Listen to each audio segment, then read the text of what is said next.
شهر رمضان الذي أنزل فيه القرآن هدى للناس وبينات من الهدى والفرقان الآية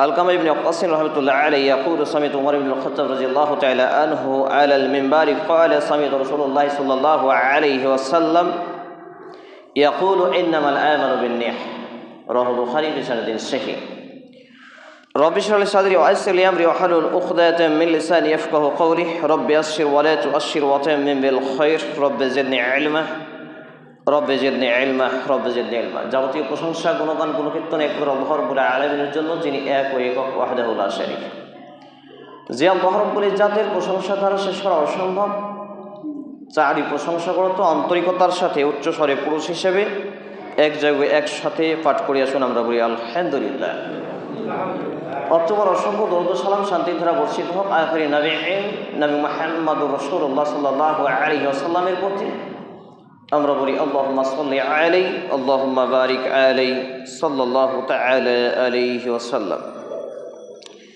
আনা তালিবুল ইলম আজকে শুক্রবার 6 মার্চ 2026 এবং 16 রমজান 1447 হিজরি 21 ফাল্গুন 1432 বঙ্গাব্দতে আমরা অবস্থান করছি। আজকে জুমার খুতবার আলোচনার বিষয় তাকওয়াশীল মুসলমানরা কোথায়। উল্লেখিত বিষয়ের প্রতি পবিত্র কোরআন এবং সেই সুন্দর আলোকে এক গুরুত্বপূর্ণ তথ্য ও তথ্যবহুল বিবরণের আপ্রাণ প্রচেষ্টা রাখছি ইনশাআল্লাহুল আজিজ। ওয়ামা তৌফিকি ইল্লা বিল্লাহ আলাইহি তাওয়াক্কালতু ওয়া ইলাইহি উনীব। প্রথম খুতবা দ্বিতীয় খুতবা পাঠের পরে প্রথম দফায় আপনাদের সামনে প্রসিদ্ধ সূরা প্রসিদ্ধ আয়াত পাঠ করছি, যেটি এই রমজান ব্যাপী প্রায় কয়েক লক্ষবার হয়তো পাঠ করেছেন ইমাম আলেম খতিব সহ বিভিন্ন জালসা জুলুসে।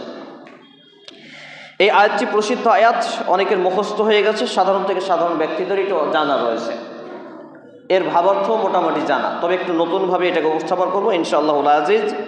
ওয়ামা তৌফিকি ইল্লা বিল্লাহ আলাইহি তাওয়াক্কালতু ওয়া ইলাইহি উনীব। এটি রয়েছে কুরআনুল কারীম সূরা আল বাকারা 2 নম্বর সূরা 2তম পারা পৃষ্ঠা নম্বর 27 আয়াত নম্বর 183। আল্লাহ রাব্বুল আলামিন বলছেন, ইয়া আইয়ুহাল্লাযীনা আমানু কুতিবা আলাইকুমুস সিয়াম কামা কুতিবা আলাল্লাযীনা মিন ক্বাবলিকুম লাআল্লাকুম তাত্তাকুন। আলোচনা শুরু করার আগে দুই একটি অনুরোধ, তার মধ্যে যারা হাঁটু গেড়ে বসে আছেন বা হেলান দিয়ে আছেন, যদি অসুস্থতা না থাকে তাহলে হাঁটু এবং হেলান ছেড়ে দেবেন, কেননা এটি সুন্নাতের খেলাফ কাজ, বিশেষ করে শুক্রবারের দিন, জুমার দিন। যদি অসুস্থতা থাকে তবে ওজর বা ছাড় রয়েছে।